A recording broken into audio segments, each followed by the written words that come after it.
entre les Burundais en exil et ceux restés au pays à travers des informations bien fouillées concernant tous les domaines de la vie du pays. Le magazine Humura Burundi est diffusé sur le web via le site de la RPA www.rpa.bi. Humura Burundi.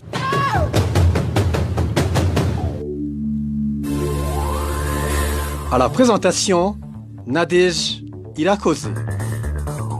Nous sommes le mercredi 27 novembre 2019. Bienvenue à toutes et à tous dans le journal du magazine Humura Burundi. Tout d'abord, les titres. 15 des 20 personnes accusées dans l'affaire de l'assassinat du président Melchior Ndadaye ont été interdits ce mardi soir par la Cour suprême du Burundi d'être représentés par leurs avocats. La physique au pays. La mesure d'attribuer le monopole du commerce de l'or à la Banque de la République du Burundi a été prise afin de pallier à la carence des devises dans le pays. Les experts en économie disent que la solution à cette carence serait plutôt de combattre la corruption qui gangrène tout le pays. Dans son magazine, les dégâts causés par les pluies diluviennes sur la colline Nyarushanga en province de Bujumbura. Vous suivez ce journal en direct sur la page Facebook de la RPA et du Yabanyagihugu. À la cabine de son, Fabrice Ndimurukundo, ingénieur Régide Mnemero assure la prise d'image. Bonsoir, ouvrons ce journal par la page Justice. La chambre judiciaire de la Cour suprême du Burundi vient d'interdire aux avocats des accusés dans l'affaire de l'assassinat du président Melchior Ndadaye de représenter leurs clients qui ne sont pas au pays. L'arrêt a été rendu par la Cour suprême du Burundi ce mardi soir et a été contesté par les prévenus qui comptent interjeter appel pour violation de la loi. Plus de détails avec Josiane Mozaneza. L'arrêt en question a été rendu vers 20h de ce mardi par la Cour suprême du Burundi. De toutes les exceptions soulevées par les avocats de la défense, aucune n'a été retenue. Il s'agit entre autres du souhait de voir leurs clients en exil, représentés comme l'actuel code de procédure pénale de 2018 le permet, ainsi que la relaxation de 4 de leurs co-accusés détenus depuis plus d'1 an afin qu'ils puissent comparaître étant libres. Dans l'audience du 8 octobre dernier, la partie défenderesse avait également remarqué que la loi en matière de procédure pénale avait été sciemment foulée aux pieds et en a profité pour demander à ce que cela ne se reproduise plus. Mais au lieu de se ressaisir et de corriger toutes ces imperfections et violations de la loi, la Cour suprême a plutôt invité les parties au procès à entrer au fond de l'affaire. Une décision qui n'a fait que conforter les avocats de la défense dans leur sentiment d'avoir affaire à un procès plutôt politique que judiciaire, car émaillé de plusieurs irrégularités. Ici, il cite quelques exemples qui illustrent cette violation procédurale. C'est notamment le fait que la Cour suprême, au lieu de procéder à la réouverture des débats comme exigé par la loi, a mis en délibéré le procès alors qu'un des membres constituant le siège avait été remplacé.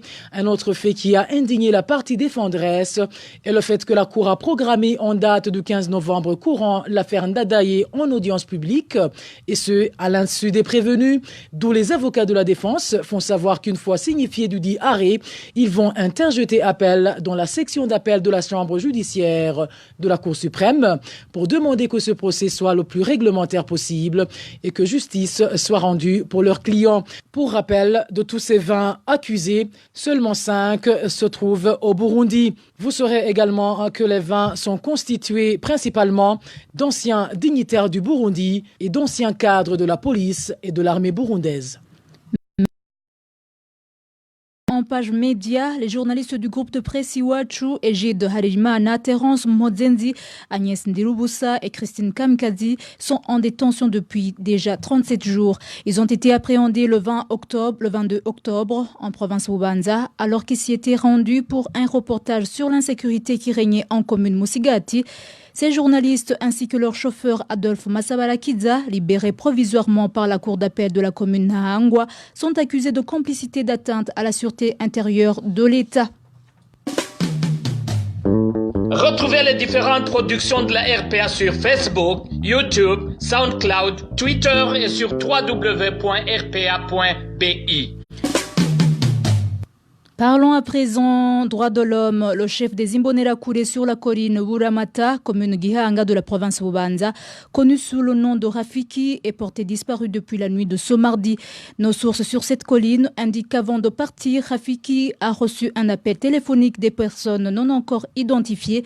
Dans la matinée de ce mercredi, selon toujours nos sources, le commissaire de police en province Bubanza, OPC1, Prosper Manirama, a procédé à une dizaine d'arrestations pour des raisons d'enquête, mais la destination des 10 personnes arrêtées reste inconnue.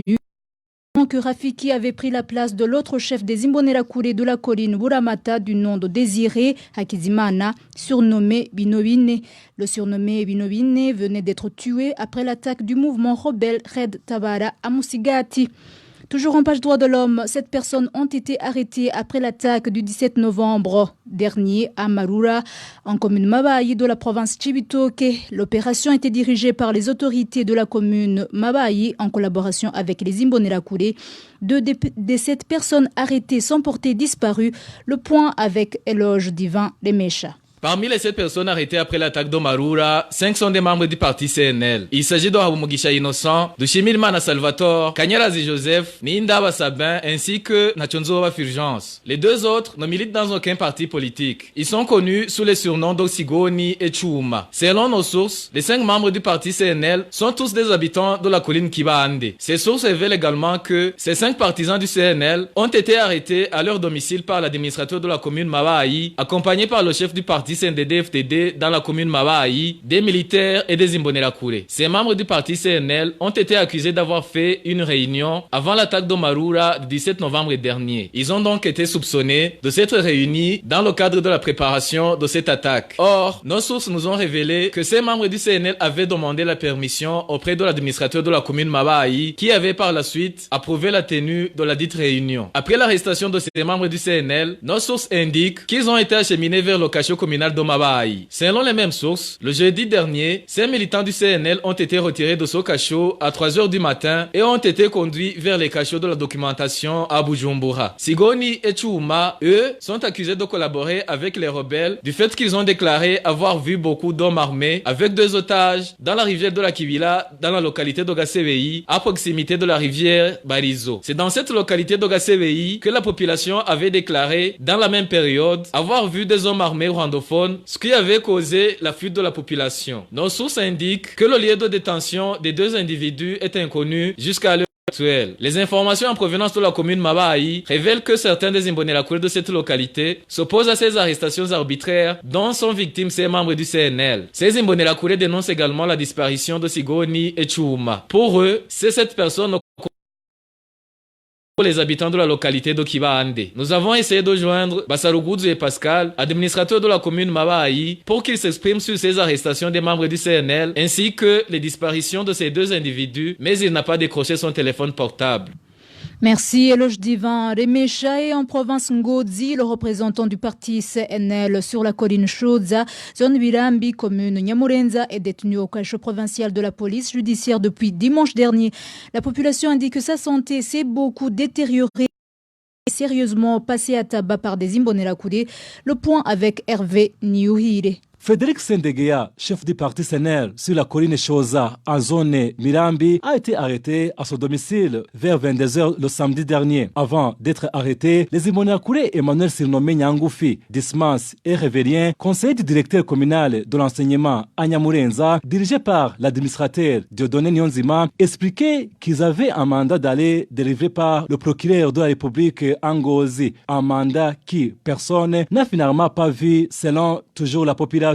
Frédéric Sendegeya a été ensuite conduit au cachot de la commune Nyamurenza après avoir été sérieusement tabassé et forcé de boire des eaux usées. Le lendemain, il a été transféré au cachot de la police judiciaire Ngozi. Pour le moment, selon toujours les mêmes sources, ce militant du CNL est dans un état critique. Les mêmes sources ajoutent que l'administrateur de Nyamurenza et le commissaire de police dans cette même commune lui ont refusé une autorisation d'aller se faire soigner. La famille et les voisins demandent demande qu'il soit relâché pour qu'il aille se faire soigner. Il n'est victime que de son appartenance politique, insistait-il. Le 10 novembre dernier, Frédéric Sendegeya faisait partie des membres du CNL qui ont saisi le gouverneur de la province Ngozi pour qu'il soit protégé. C'était après les affrontements entre les Imbonerakure du CNDD-FDD et les membres du parti CNR qui voulaient inaugurer une permanence dans la commune de Nyamurenza. Une activité qui, par la suite, a été reportée. Contacté à ce propos, Dieudonné Nyonzima, administrateur de la commune Nyamurenza, n'a pas voulu s'exprimer.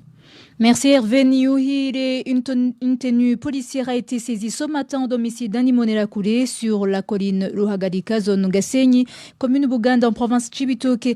La police et l'armée menaient une fouille-perquisition après avoir été informés des armes dans certains ménages de cette localité. Les détails avec Clovis Nyonzima. Une tenue policière et une paire de bottines militaires ont été saisies chez Jacques Bachanamgo, un Imbonerakure de la deuxième transversale de la colline Ruhagarika. Pour le moment, il serait détenu dans les cachots de la commune de Buganda, selon cet habitant de la localité.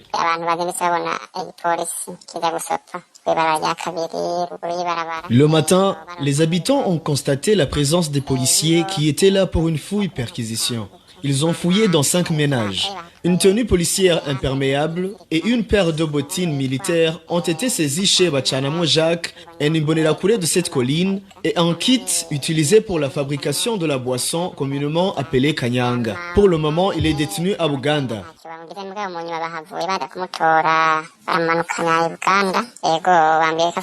Cependant, les habitants de cette colline ne s'attendent pas à ce que cet Imbonerakure soit puni. Selon eux, cet Imbonerakure porte d'habitude cette tenue policière au grand jour.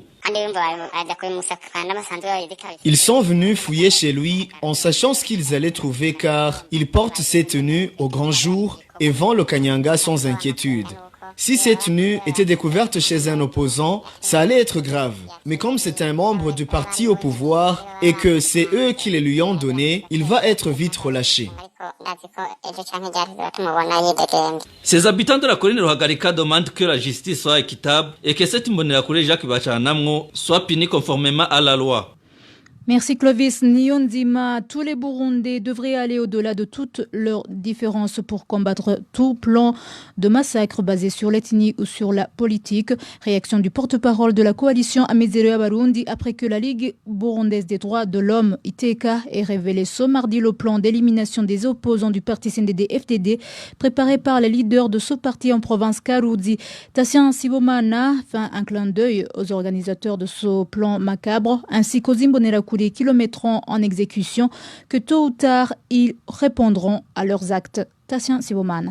La première des actions qu'il faut mener, c'est que nous tous Burundais, dans nos différences relatives à nos appartenances politiques, ethniques, religieuses et bien d'autres, que nous tous soyons solidaires, mobilisés comme un seul homme pour barrer la route à ce macabre qui peut encore une fois endeuiller le peuple burundais qui a été longtemps meurtri par des crimes du genre. La deuxième action, ces jeunes Imbonerakure, d'abord, il faut qu'ils tirent la leçon du passé. Même s'il advenait que le parti gagne les élections, tout le monde ne va pas avoir un poste de responsabilité. Le reste ne profitera de la victoire que quand la sécurité régner dans le pays pour que chacun puisse vaquer à ses activités quotidiennes. Troisième action, on a vu des jeunes qui ont été longtemps manipulés et matérialisés et qui ont commis des crimes.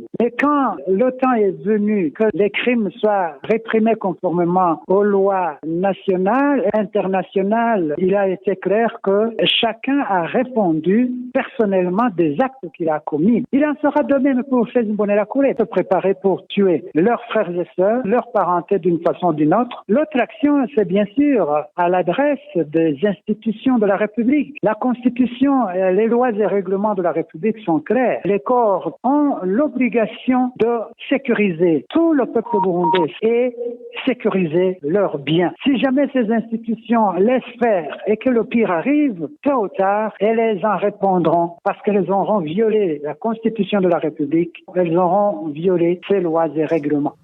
C'était Tassien Sibomana, porte-parole de la coalition Amizero ya Barundi. Selon les enquêtes menées par la Ligue Iteka, ce plan d'élimination des opposants au parti au pouvoir, le CNDD-FDD, doit être exécuté avant la tenue des élections prévues au mois de mai 2020. Aucun Tutsi, même membre du CNDD-FDD, n'est convié à participer à l'élaboration de ce plan. Dans un instant, la page gouvernance.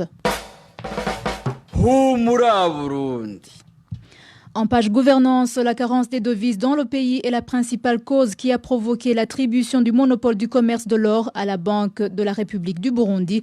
C'est l'avis de l'expert en économie Faustin Ndikumana après que le gouvernement ait pris cette mesure. Suivez Faustin Ndikumana. Je crois que la cause de tout cela, c'est le problème, la crise des devises, mais qui est perceptible à travers même le niveau de l'indicateur, comme les mois de réserve de change, qui était à environ 4 mois, plus de 3 mois avant 2015. 2015 a commencé à baisser à 2, le récent rapport du PNUD montrait qu'on était à 1 mois d'importation, ce qui peut avoir baissé jusqu'à un niveau inférieur d'un mois.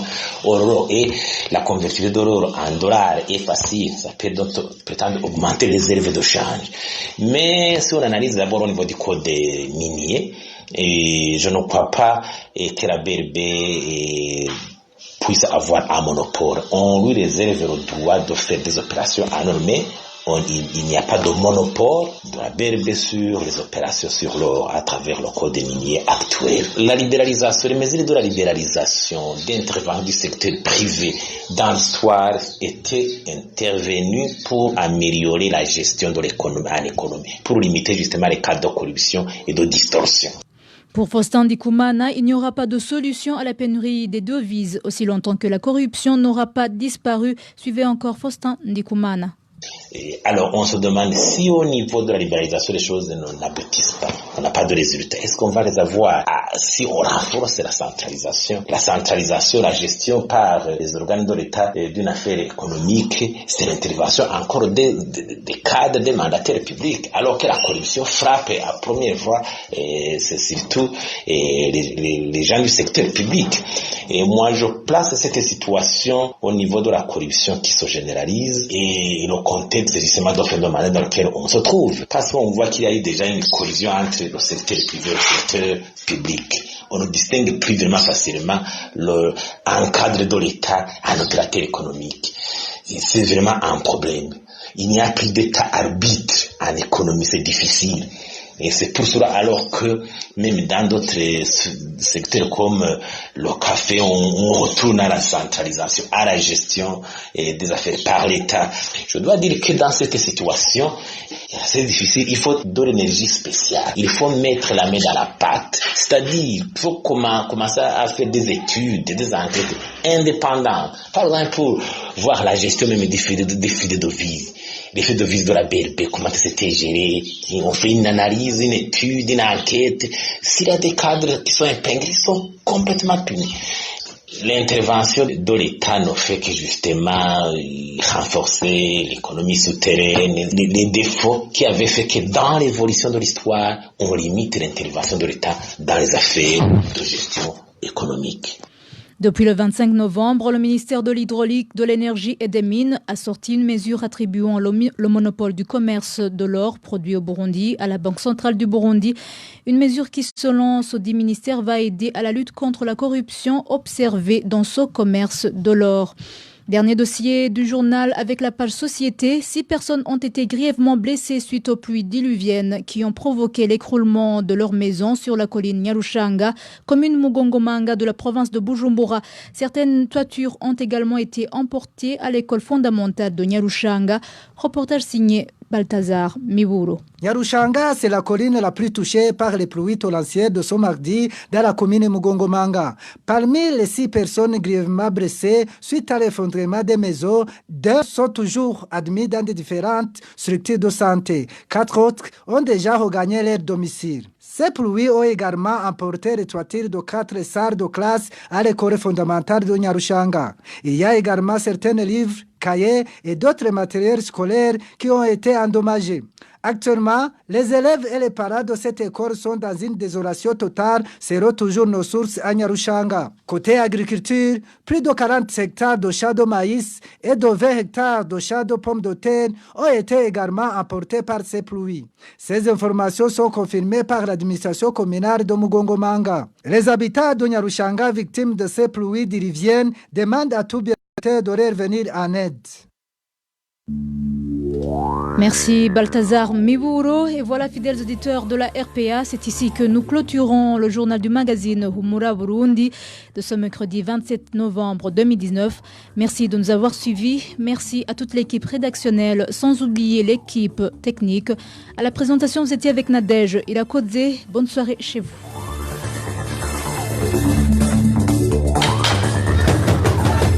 C'était le magazine Humura Burundi.